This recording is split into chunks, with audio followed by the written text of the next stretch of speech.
this morning from chapter 6, Bhagavad Gita, the last verse of chapter 6.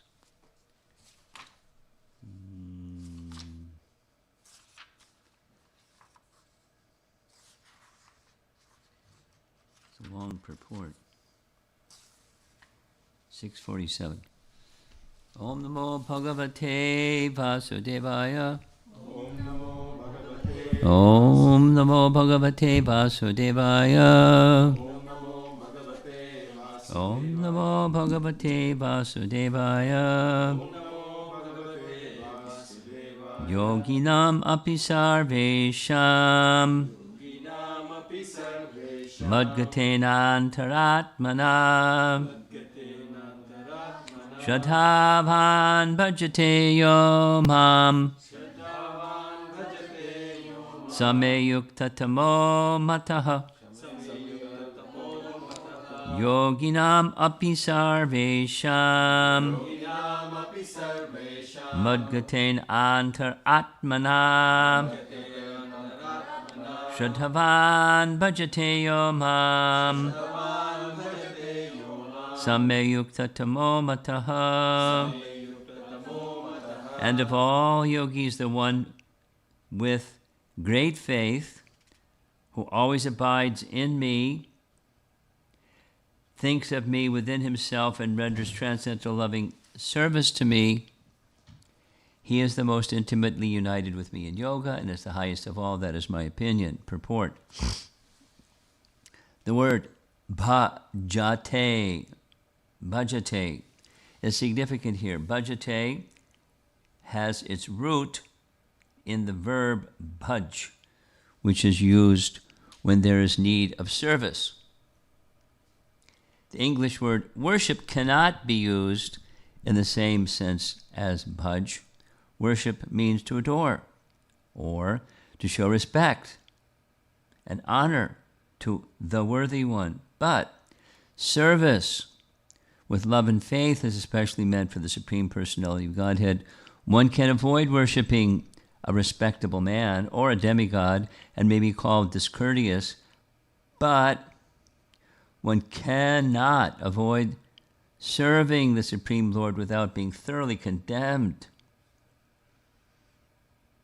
Every living entity is part and parcel of the Supreme Personality of Godhead, and thus every living entity is intended to serve the Supreme Lord by his own constitution.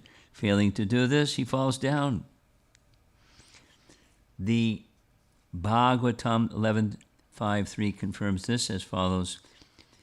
Ya esham purusam sakshad atma prabhavam ishwaram na bhajantya vijanati stanad brashta pratanchata. Anyone who does not render service and neglects his duty unto the primeval Lord, who is the source of all living entities, will certainly fall down from his constitutional position. Paragraph. In this verse also the word bhajanti is used. Therefore, bhajanti is applicable to the Supreme Lord only, whereas the word worship can be applied to demigods or any other common living entity. The word avajananti, used in this verse of Srimad Bhagavatam, is also found in Bhagavad Gita. Avajananti mamudha. Only the fools and rascals deride the Supreme Personality Godhead, Lord Krishna. Such fools take it upon themselves to write commentaries on the Bhagavad Gita without an attitude of service to the Lord. Consequently, they cannot properly distinguish between the word bhajanti and the word worship. Paragraph. The culmination of all kinds of yoga practices lies in bhakti yoga. All other yogas are but means to come to the point of bhakti. In bhakti yoga, yoga actually means bhakti yoga. All other yogas are progressions toward the destination of bhakti yoga.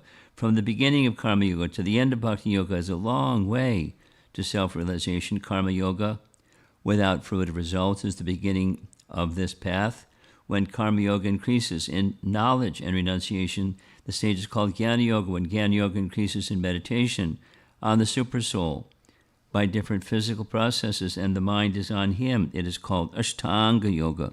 And when one surpasses Ashtanga Yoga and comes to the point of the Supreme Personality of Godhead, Krishna, it is called Bhakti Yoga, the culmination. Factually, Bhakti Yoga is the ultimate goal.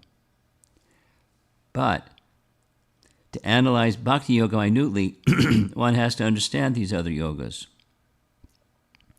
The yogi who is progressive is therefore on the true path of eternal good fortune.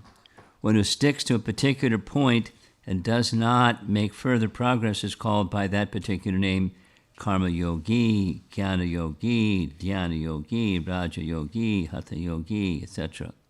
If one is fortunate enough to come to the point of Bhakti Yoga, it is to be understood that he has surpassed all other yogas.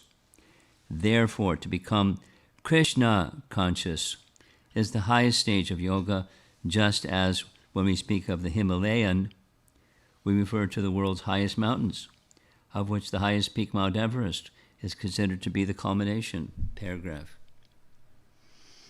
It is by great fortune that one comes to Krishna consciousness on the path of Bhakti Yoga, to become well situated according to the Vedic direction.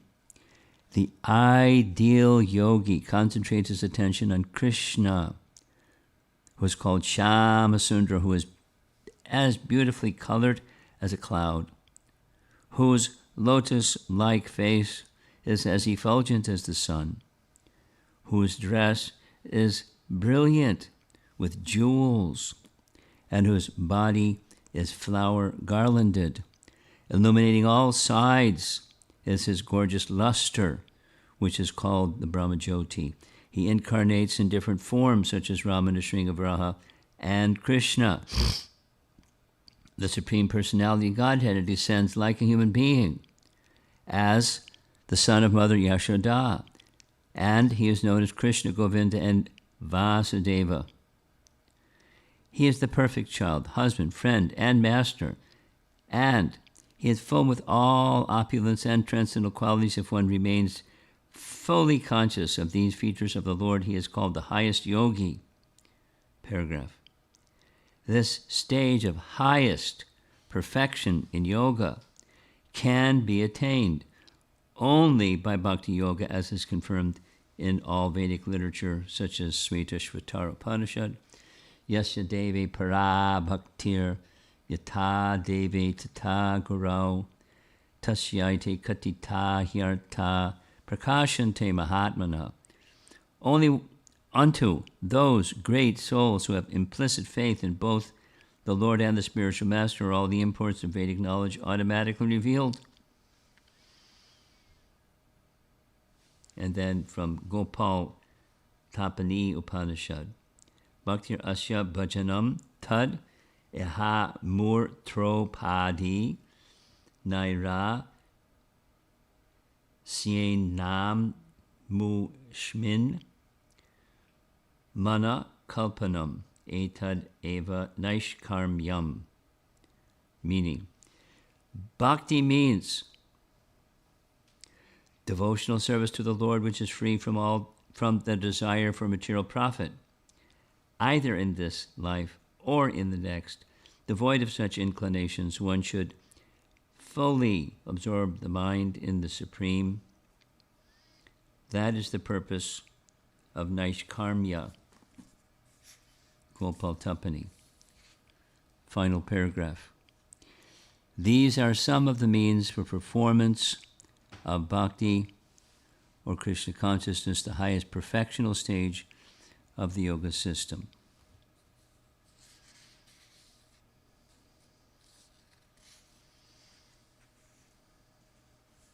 Very important verse.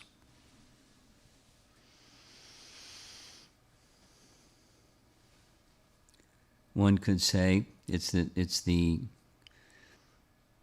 conclusion or exclamation point at the end of the first 6 chapters, as is summarized in the purport itself. It's a long path, from this to that, to that, to that, to that, to that, culminating in Bhakti Yoga.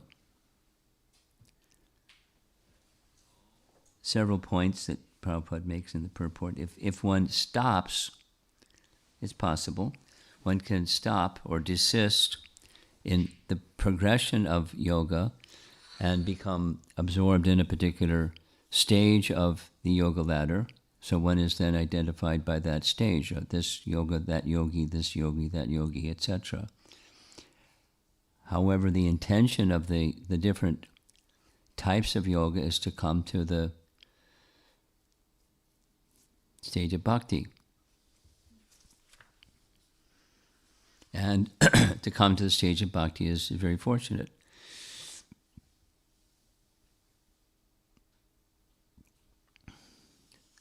So very gently and humbly, mataha, it's my opinion. My opinion means fact. My opinion doesn't mean fact, but Krishna's opinion means fact.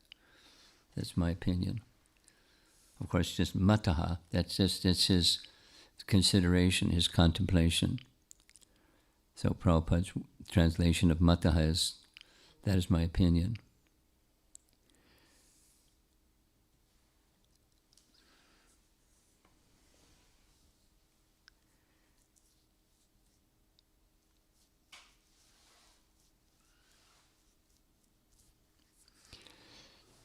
The science of Bhagavad Gita is, as we hear from chapter 4, it's imperishable. Again and again and again and again. And this time to Arjuna again, the science is being taught by Krishna. And it's endured for such a long period of time for two reasons. One is it's imperishable.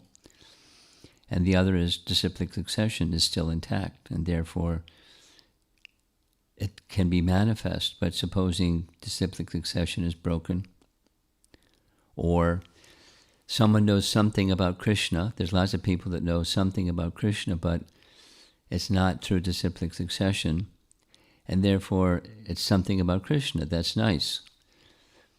But knowledge as it is, according to chapter 4 Bhagavad Gita, requires disciplic succession, otherwise the knowledge becomes lost or means dissipated. It's not the full force of what Bhagavad Gita's message is.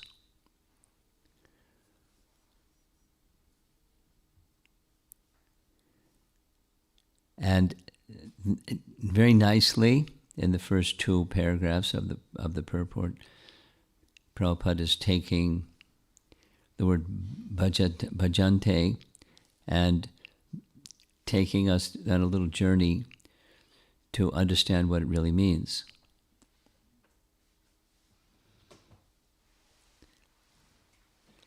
And it's not just worship, but it's service. And it has to do with the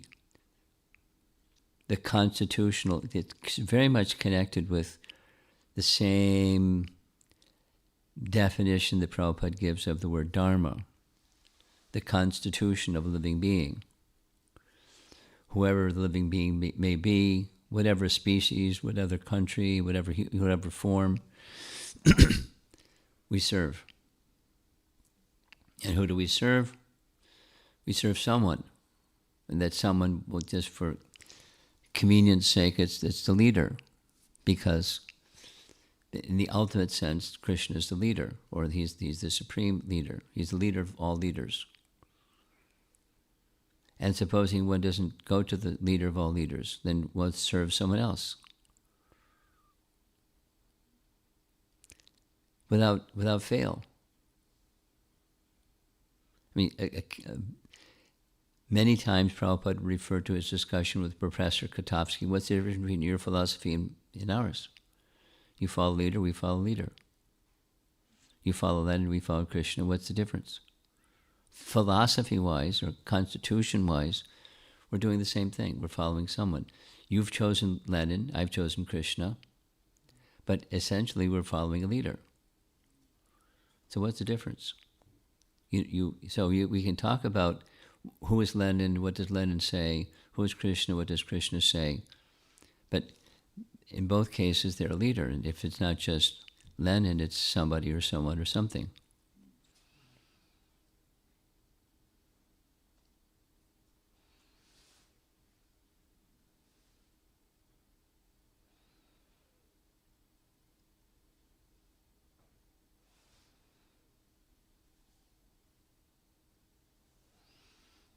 The word worship, which is not the same as bhajante, the word worship is upasana.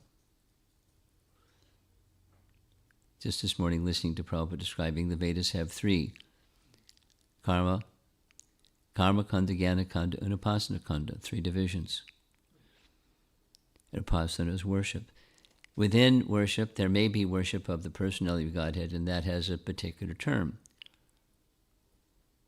By at least in his rendering or his explanation, it's the word that Krishna is using here. They engage in my service.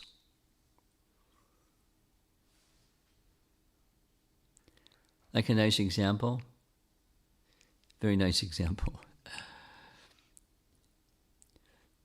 When Krishna was with the gopis and they became a little proud, he disappeared because they became a little proud. And then he appeared as the form of Narayan. So what did the gopis do? They worshipped Narayan, and then they left because they were looking for Krishna. So worshipping, but service, in their position at least, the service goes to Krishna. Ma me come. Honor, respect, worship, upasana, fine. And then, if one is a resident of Vrindavan, Krishna is the one that they serve. They worship Narayan, and they serve Krishna.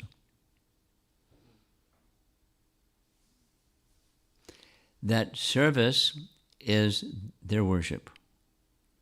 But it's more than worship. It's worship plus.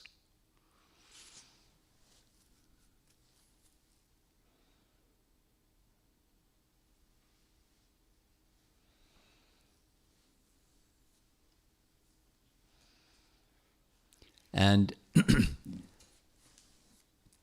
when one deviates or goes away from worship of Krishna, as the statement from the Upanishads is presented, one falls down.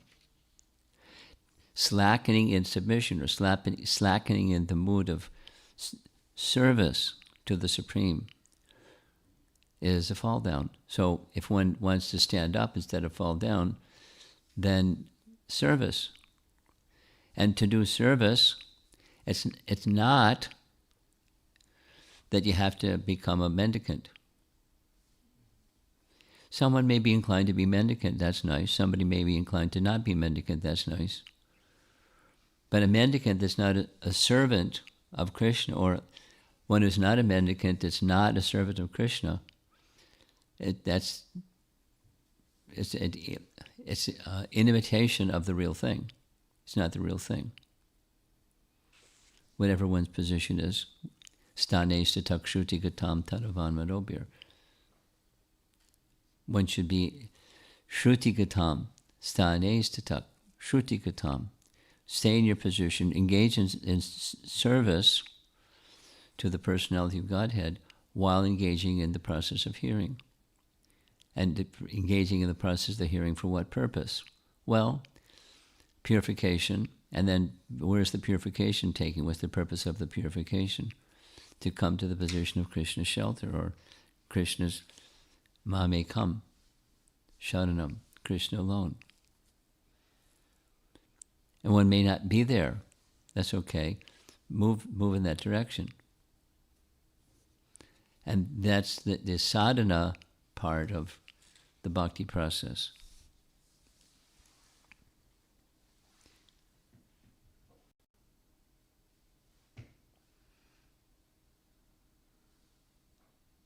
avajananti ma mudha. Only the fools and rascals deride.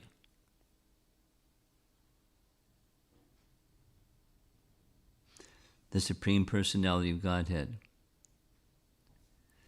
And the way to deride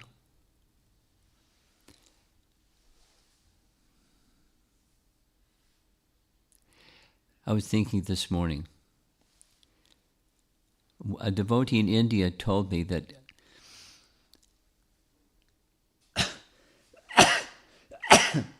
there's an individual who did a bunch of research, and the result of that research, I asked him to get the research paper. Gandhi is the one that changed, according to his research, the day of speaking Bhagavad Gita, from the day it was spoken to Moksha Ekadasi. Why? Why would he do something like that? Because as far as he was concerned, there was no such thing as a battle. If you're going to promote nonviolent disobedience, there's no such thing as a battle. It's fiction. It's an allegory. It's to teach lessons about nonviolence. Huh? So change the date. Give it an auspicious day. And then you render Bhagavad Gita in your own way. That's the next sentence. Only the fools and rascals. So, such fools take it upon themselves to write commentaries on the Bhagavad Gita without an attitude of service to the Lord. I haven't read Gandhi's things, but I read that Gandhi said, if I have to accept there was such a person as Krishna, and there was a battle which Krishna encouraged to be fought, and Arjuna fought this battle at Kurukshetra, I give up my Hinduism.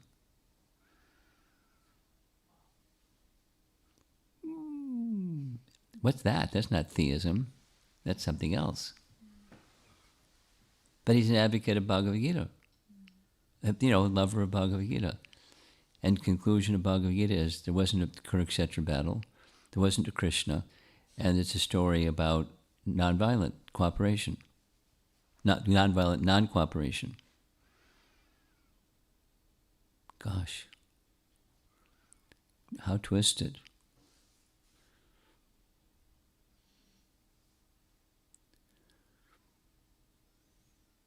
And then others and others and others, and how many renderings of Bhagavad Gita are there? Too many. So many. And is it that they're teaching what Krishna teaches? Because if they're teaching what Krishna teaches, there would be the fruit, which is persons who become devotees of Krishna. Now there's many other persons that are nice. Sadhu, really sadhu-like, without the fullness of disciplic succession, without going into it. They advocate Krishna bhakti. But disciplic succession carries with it something special. It's it's like the electric cable that's plugged into the powerhouse, and the powerhouse is operating, so you get electricity. But something that looks like a cable but not plugged into the powerhouse, it can look like look like an electric cable, but it's not electric unless it's connected to the powerhouse. So it can be something notional, but it's also something twisted. And therefore, for those of us that are practicing sadhana bhakti, the purpose behind the sadhana bhakti, the why engage in sadhana? Why? Well, it's good for you. Eating your spinach is good for you. So you eat spinach, you brush your teeth, you do things that are good for you because it's good for you. It's okay, it's good for you. But why is it good for you? And so you just, the purpose behind the whole of the Bhagavad Gita, the purpose behind life, the purpose behind Krishna speaking Bhagavad Gita is to lift Arjuna, thus lift us to the stage of what's being described here. So one of the things I like about this verse, and I'm going to end abruptly, Krishna's giving a formula, and there's two parts to the formula. It's very simple. What the mind does and what the body does. Mind, always think of Krishna within himself. We're not there yet, but how do you always think of anything? By being attached to that anything, and you think of that anything. That was a question yesterday. A miser is attached to his money. A parent is attached to their child. You know, whatever somebody's attached to. Musicians attached to the musical instrument. The lover and the beloved, and the junkie is attached to his junk. The alcoholic is attached to his alcohol. And then that's what you think about. What you're attached to is what you think about. So how to become attached to Krishna? So there's a sadhana to become attached. The asakti stage is the topmost stage of sadhana. And then you always think. So what the mind does. The topmost yogi is one who always thinks of Krishna. And that's what they do with their mind. What do you do with the body? Engage in Krishna's service. Of course, the mind is also to be engaged in service by thinking of Krishna, but it's accomplished. You can't, if genuinely the mind is absorbed, so mind is the king of the senses. If the king of the senses is engaged in remembering Krishna, it's a fast adjust if the senses go astray into some non-Krishna business. They won't go depending upon the strength of the attachment. So therefore, the mind is the most important of the 6 senses, or 10, 11 senses. So what the mind does and what the body does. You put the two together and you have bhakti. At least you have sadhana bhakti.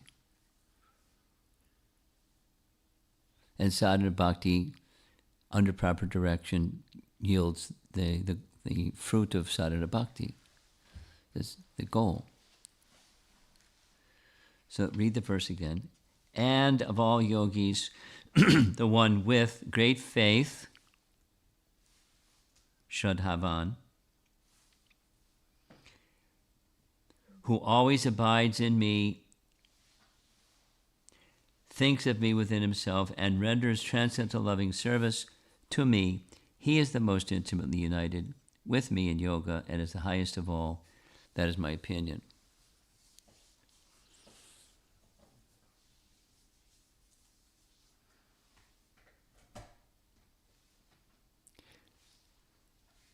In the discussion yesterday evening with the Chinese devotees, none of you were there, a question came up. He said, in relation to Moksha Ekadasi, because their Moksha Ekadasi was the day before yesterday, in relation to Moksha Ekadasi, they did the math, and the math doesn't work. If you count 58 days, according to Mahabharata, add 58 days to Moksha Ekadasi, it's beyond when Bhishma Dev left. So how's it work? That was the question. They had some other parts to the question, but so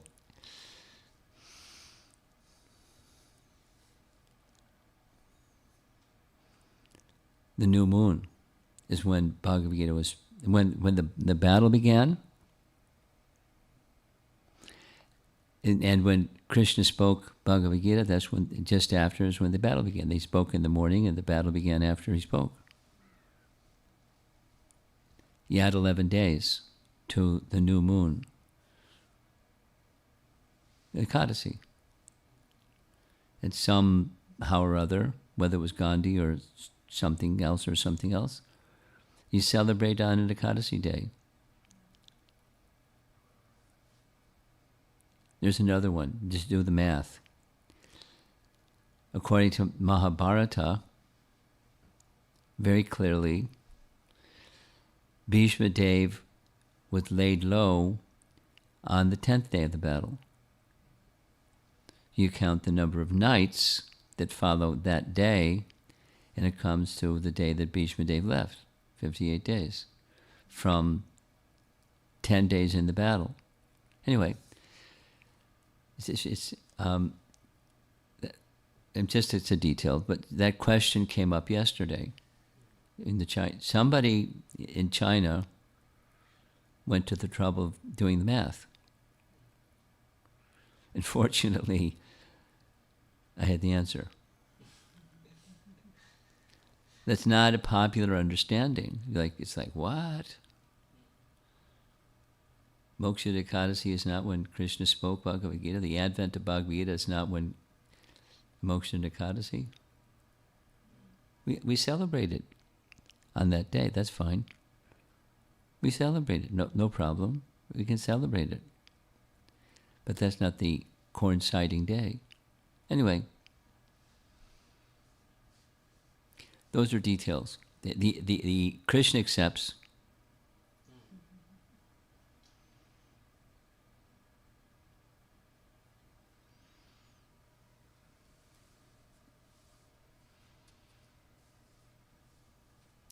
Let's see if there's some discussion.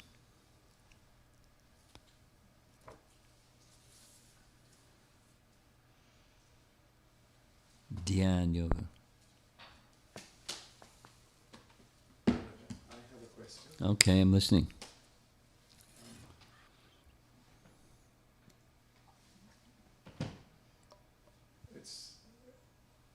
I was going through the Mahabharata a while ago, and one of the observations was... One of the what? One of my observations... Observations. ...was there have been instances where Bhima is acting very recklessly. When Ashwatthama is launching the Narayana weapon, when Krishna says, everyone put down your weapons and fall on the floor, don't even fight it in your mind, Bhima is the only one fighting it. And at one point, both Krishna and Arjuna bring Bhima down. They make sure that he doesn't fight it anymore. Now I'm seeing a lot of examples where Krishna is personally handling when the devotee is falling short. Is what? When the devotee is falling short, Krishna is personally going in, jumping to help. When Arjuna couldn't fight Bhishma Dev, he's jumping in to fight. He's making up for what the devotee couldn't. When Bhima is not listening, he's physically just pulling him, dragging him away from the Narayana weapon. But in the case of Bhishma Dev, even for Karna, he gives a shot. He talks to Karna. Yeah. And he asks, why don't you just shift over to this side of the party? Anyway, you're the eldest. But for Bhishma Dev, I don't see any reference where he's asking Bhishma Dev to leave that side of the camp and come back or come to this side. And Bhishma Dev is, when compared to Karna, Bhishma Dev seems like a much more... Oh, no question. Not even comparable. Yeah. So... Why? Yes, Maharaj. Okay, easy. Rasa. Rasa trumps.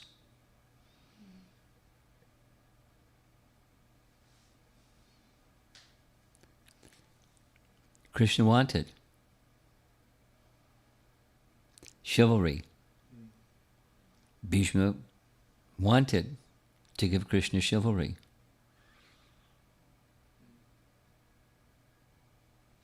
Krishna gave him. Krishna broke his promise.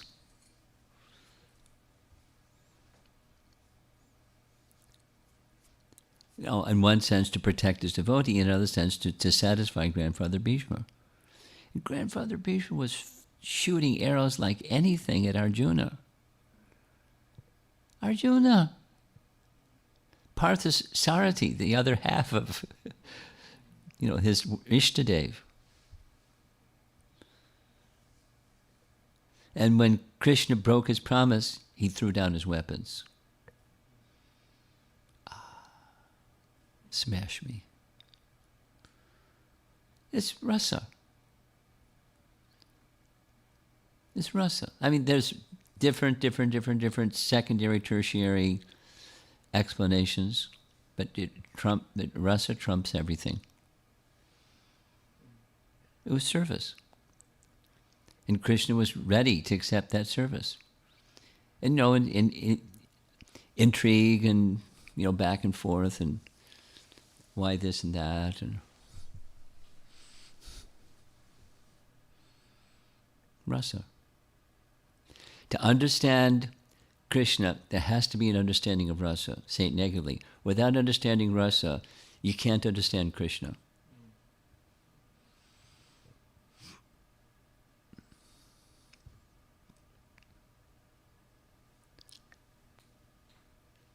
You bear that in mind, and that's a key that opens the lock for many mysteries. And then those that don't understand rasa, they can go, "Oh, you're silly." They just dismiss it because they can't see it.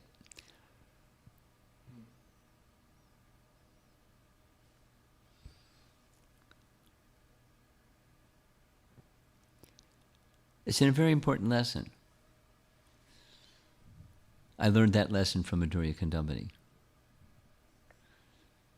You heard the seminar? Parts of it. From the very beginning, like the chapter 1, Rasavai Saha. I never understood that before. But Vishwanath Chakravarti understood it because he understood Rupa Goswami. Rupa Goswami is all about rasa. And when the Supreme Lord, for purpose of rasa, he comes, he doesn't have to come. The three reasons, Pritranaya Sadhanam Vinashaya, he can send somebody or empower somebody, or he doesn't have to come. So what does he come? Rasa. And when he comes, what's the rasa? His eternal associates. He, Krishna, is rasa. And rasa requires two. So he comes for his eternal associates and displays rasa. If one doesn't understand rasa, you're not going to understand Krishna, what he's up to. Which is your question. The answer is rasa. And Bhishma is fulfilling. Bhishma, has a similar desire, chivalry. And his beloved, read Canto 1, Chapter 9. He loves Krishna.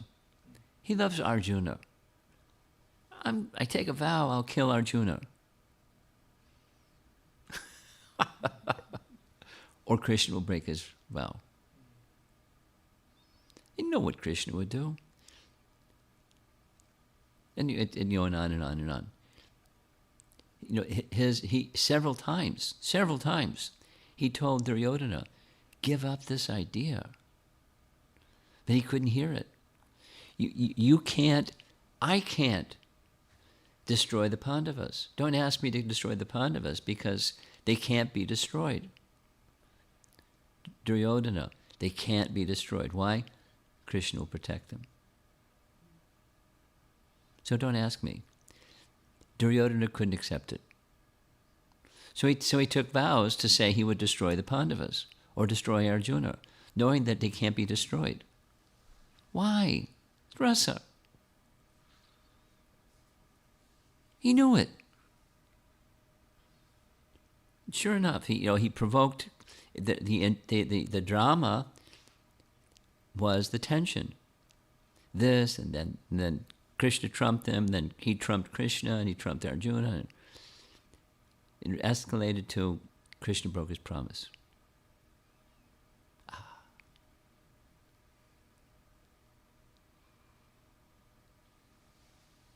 Rasa.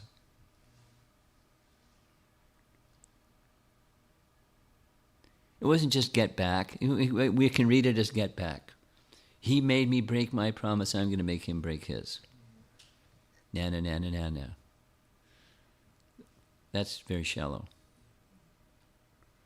When it's an understanding, but it's not. So there's the answer to your question, Rasa. Yes. Maharaj, this is like a general question on Bhagavad Gita verses. Like, Sure. So, for example, if we look at the verse, Janma karma cha may divyam, the one who knows my birth and activities, Yes. who it doesn't take birth again. So, I mean, when I look at that verse, like, it feels like how can someone just by knowing, Because this you can't know without bhakti.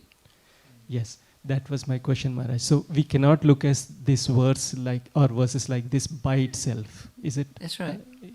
But what is knowledge? What is jnanam and gyayam? It's just unpack Bhagavad Gita. The process of knowledge leads to the goal. And if you haven't reached the goal, then you're not going to have knowledge. You're not going to understand Krishna's Janma and Karma. Just like this question. Right. It's not like shame on you. It's just to understand Krishna requires bhakti. And to get that kind of bhakti, you have to get it from someone that has it.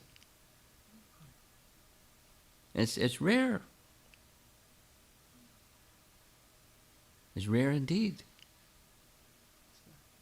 And we have it, and we don't see it. We have what lots of people don't have it. Anyway, yes, it's not theoretical or cosmetic or conversational, armchair. It's bhakti. Yes, Shuddha bhakti. From one who has it. Yes, Maharaj. Next. So it's like a progression. We see these verses like a progression to highest, like manmana bhava madbhakto, like to the higher. Can we see it like that? Yes, it's like sarvadharmam pratyajya mamekam shararam braja. What is that? And then there's degrees of sharanam. Because there's sharanam from the get-go. And then there's degrees of sharanam. There's degrees of faith. Just like this verse. The degrees of faith. Up to the topmost. It starts with Adav Shraddha. Vishwanath Chakravarti Thakur writes in Madhurya Kandambani that the 9 stages are simply stages of faith. One way of looking at the 9 stages. So then when it's mature, that's prema. So that it doesn't start with prema, but prema is there in a seed. And then it matures, or it can mature. One other not related to this, Maharaj. Bhishma Dev's devotion, did it start from his previous life as Vasu, or was it in this life? Just wondering. He's not an eternal.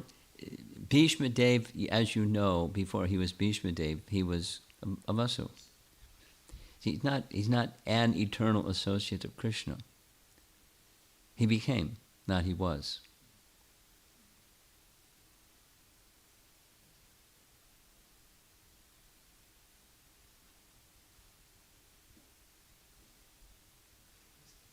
Like Narada Muni.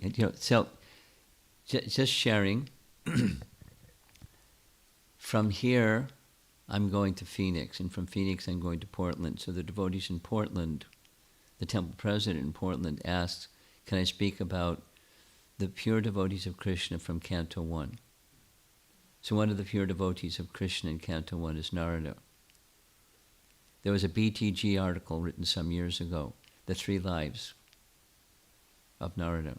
Because in Canto 7, he's speaking to Yudhishthira, and he tells who he was before he was the son of the maidservant.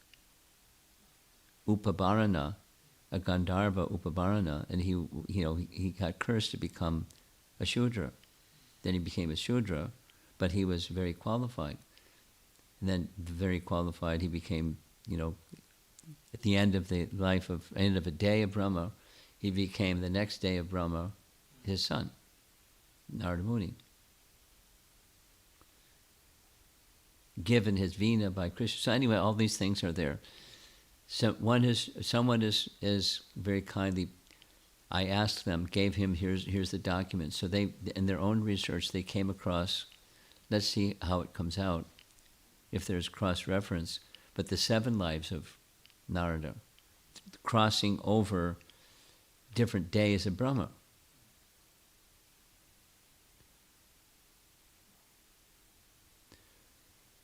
So there's backstories behind lots of these personalities. But back to your question, was Bhishma always a pure devotee? Apparently not.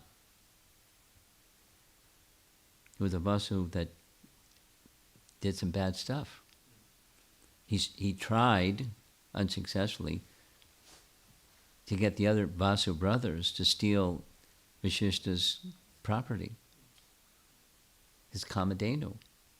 You don't steal the property of a Brahmana. You don't mess with Vashishta.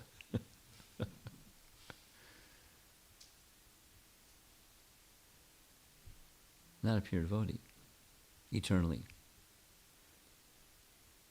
But so one can become a pure devotee, which was your question.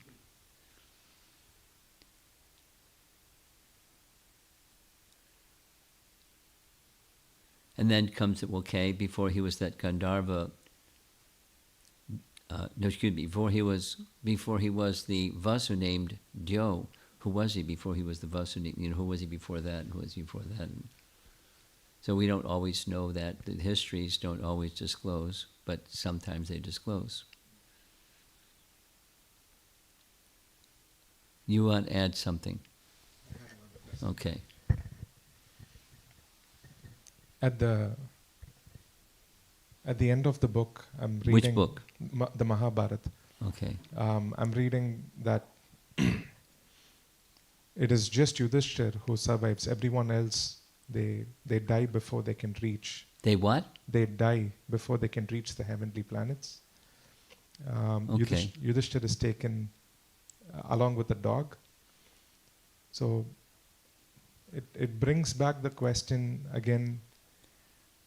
I was thinking that Arjuna would be the person amongst the 5 who will survive all the way to the top. But even Arjuna dies on the way.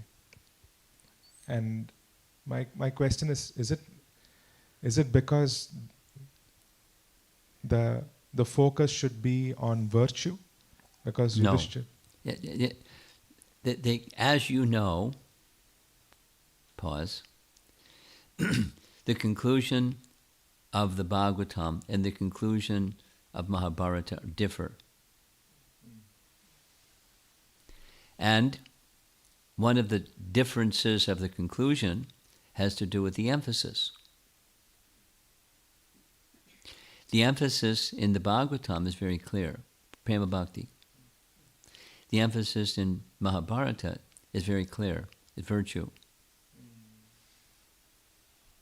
Bhakti, virtuous bhakti. And the message of the Bhagavatam is Prema Bhakti.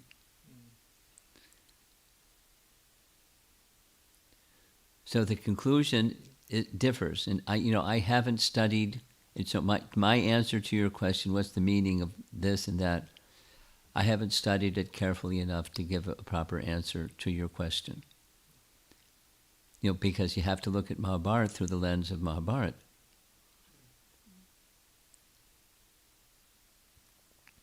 And our Vaishnava acharyas, our Gaudiya Vaishnava acharyas and Madhvacharya differ.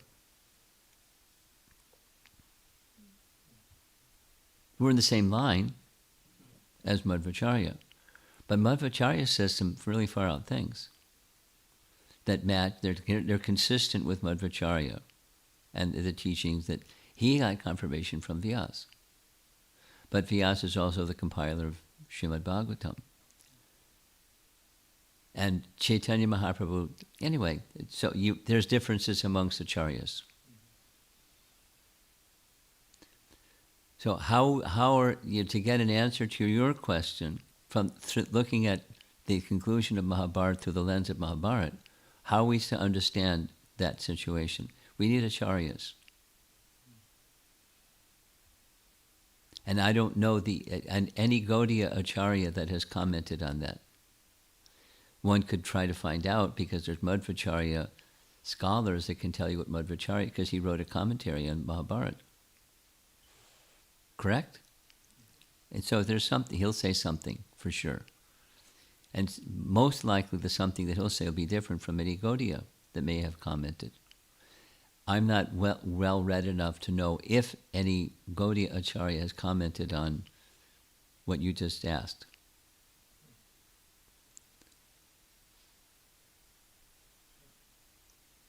So the answer is, I don't know. Because I can only know what our acharyas say. I trust them. It's not to say if they're right, then Madhva's wrong. It's a different perspective. That's how I process when there's differences amongst acharyas. They're looking at the same thing, and different realizations are transferred to them by Krishna. So he reaches this conclusion, someone reaches that conclusion. It's fine. Although they differ. Or sometimes differ. I think we should end. Srila Prabhupada ki Jai.